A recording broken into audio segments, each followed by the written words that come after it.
dan 4 hal yang menjaminkan banyak rizki, bukan memudahkan rizki.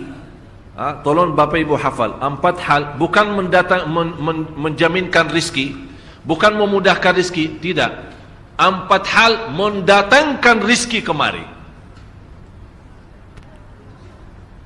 Dan 4 hal bukan Allah kasih kemudahan berarti kita berjalan mencari rizki Allah kasih, tidak. Bukan dikasih kemudahan. Tapi di mana saja kita ada, posisi kita di mana saja, Allah datangkan rizki kepada kita. Yang pertama, qiyamul lail, salat malam. Yang kedua, berbanyak istighfar waktu sahur. Kalau anda tidak salat malam, jangan tinggalkan istighfar waktu sahur. Waktu sahur kapan? Kira-kira 30 menit sebelum azan. Disitulah Allah sendiri memuji, Allah bangga dan senang terhadap orang yang sahur. Sampai ulama berkata, tidak ada ibadah yang terbaik di waktu sahur selain istighfar. Jadi boleh baca Quran, boleh salat malam, boleh zikir, boleh apapun, tapi yang terbaik istighfar. Fokus hanya istighfar. Astaghfirullah wa atubu ilaih, termasuk istighfar Allahumma anta rabbi la ilaha illa ant, yang Bapak Ibu tahu sayyidul istighfar, yang terutama, yang paling luar biasa. Allahumma anta rabbi la ilaha illa anta khalaqtani wa ana abduka wa ana ala ahdika wa wa'dika mastata'at a'udzu bika min syarri ma sana'at abu'u laka bi ni'matika alayya wa abu'u bi dhanbi faghfirli fa innahu la yaghfiru adh-dhunuba. Ya Allah, kalau kita fahami doa ini luar biasa. Oleh karena itu kata Rasulullah, barang siapa yang membaca sayyidul istighfar, kemudian di malam hari dengan keyakinan dia meninggal habis baca istighfar, masuk surga. Masuk surga. Berarti ini salah satu doa yang menjaminkan dengan mudah masuk surga. Jadi 4 hal yang mendatangkan rizki, bukan kita mencarinya, dia yang datang kemari. Apalagi saat mencari lebih mudah. Qiyamul lail, salat malam. Tapi dalam bahasa, mohon maaf Bapak Ibu, dalam bahasa Arab disebut qiyamul lail, bukan salat. Tapi kalau diterjemahkan dalam bahasa kita salat.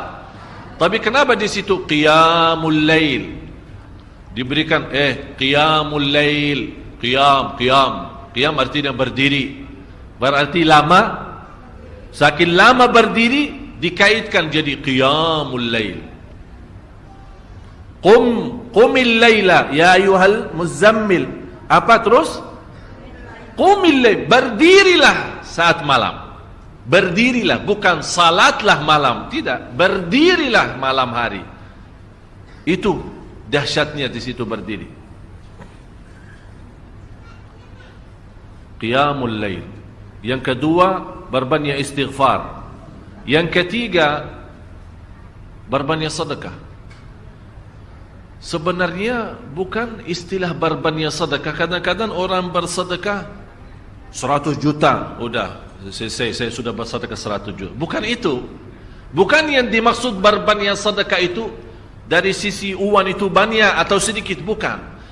Yang dimaksud rahasia sedekah, ta'ahudus sedekah, istiqamah bersedekah. Istiqamah itu tidak menjadi masalah besar maupun kecil. Itu tidak menjadi masalah, karena bagi Allah tidak ada artinya besar maupun kecil. Kita tidak memberikan kepada Allah karena Allah Maha Kaya. Tapi rahasia sedekah itu kita terus menerus sedekah, siang, pagi, malam, siang, pagi, malam, pagi, besok, terus minggu depan, tidak pernah berhenti. Setiap ada kesempatan selalu kita membawa sedekah. Itu namanya ta'ahudus sedekah. Ta'ahud kalau dalam bahasa sebuah janjian, seolah-olah kita ada kontrak kerjasama antara diri dengan apa? Dengan sedekah. Itu kata ta'ahud, ahad, berjanjian. Saya berjanji, seolah-olah ada berjanjian antara kita dalam sedekah. Jadi tidak boleh terlepas dari berjanjian, seolah-olah kita menghormati berjanjian. Bagaimana menghormati? Kita terus kerjasama. Kita beri, Allah ganti berkah sedekah. Kita beri lagi, Allah ganti masih terus. Kita beri, masih Allah terus ganti. Itulah dahsyatnya sedekah. Jadi Bapak Ibu, jangan nunggu hari tertentu, bulan tertentu, malam tertentu kita bersedekah. Jangan. Setiap kita merasa ada berita baik, ada berita maupun ada berita buruk yang menyakiti perasaan kita, di rumah tangga kita, anak kita, suami kita, istri kita, apapun, langsung segera sedekah. Disitulah rahasianya. Ikatkan seolah-olah kita sudah membuat perjanjian antara diri dan sedekah. Dalam segala hal, hal senang maupun hal tidak, hal bahagia maupun hal sedih, hal bangga maupun hal lagi menghadapi kesusahan, kesulitan, selalu sehat dan sakit. Terus yang keempat, zikir, berzikir pagi hari dan sore hari. Berzikir pagi hari dan sore hari. Ini 4 hal Bapak Ibu. Berdiri malam hari, itu yang namanya tahajud, banjanya atau lamanya berdiri. Berbanyak istighfar waktu sahur. Yang ketiga, berbanyak sedekah. Sudah Bapak Ibu mengerti? Jadi istilah berbanyak sedekah bukan artinya harus banyak dari jumlah hitungannya, tidak. Yang keempat adalah berzikir di pagi hari maupun petang hari. Amman huwa qanitun ana al-laili sajidan wa qa'ima. Sajidan wa qa'ima.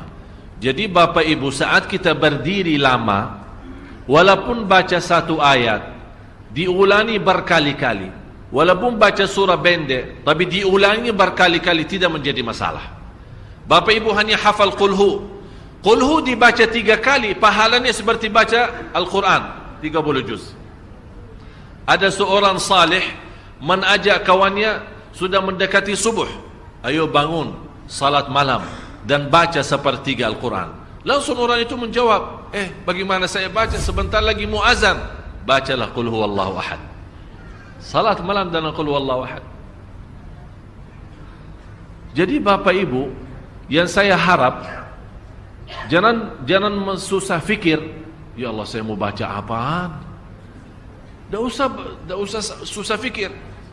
Baca dan nikmati, yang penting nikmati bacaan. Walaupun qul huwallahu ahad setiap hari. Kalau kita pusing baca, Allah tidak akan pusing mendengar. Malah Allah paling senang mendengar bisikan bacaan dan bisikan doa kita malam hari. Allah paling senang mendengar bisikan doa munajat kita malam hari. Itu luar biasa.